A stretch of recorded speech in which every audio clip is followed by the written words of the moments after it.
7th week in Ordinary Time.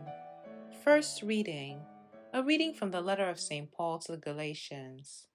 Brothers and sisters, I am amazed that you are so quickly forsaking the one who called you by the grace of Christ for a different gospel. Not that there is another, but there are some who are disturbing you and wish to pervert the gospel of Christ. But even if we or an angel from heaven should preach to you a gospel other than the one that we preach to you, let that one be accursed. As we have said before, and now I say again, if anyone preaches to you a gospel other than the one that you received, let that one be accursed. Am I now currying favor with human beings or God? Or am I seeking to please people? If I were still trying to please people, I would not be a slave of Christ. Now I want you to know, brothers and sisters, that the gospel preached by me is not of human origin, for I did not receive it from a human being, nor was I taught it, but it came through a revelation of Jesus Christ. The word of the Lord.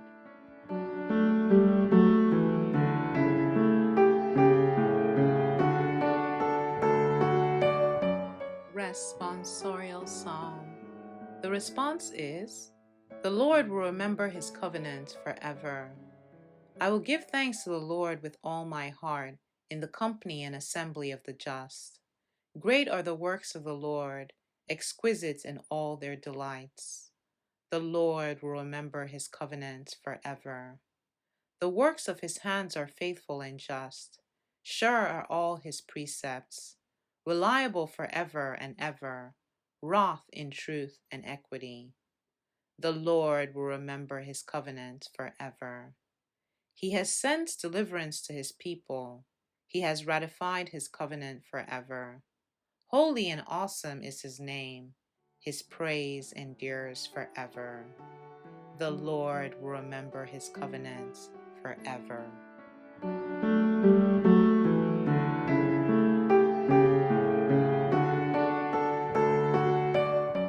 Gospel. A reading from the Holy Gospel according to Luke. There was a scholar of the law who stood up to test Jesus and said, "Teacher, what must I do to inherit eternal life?"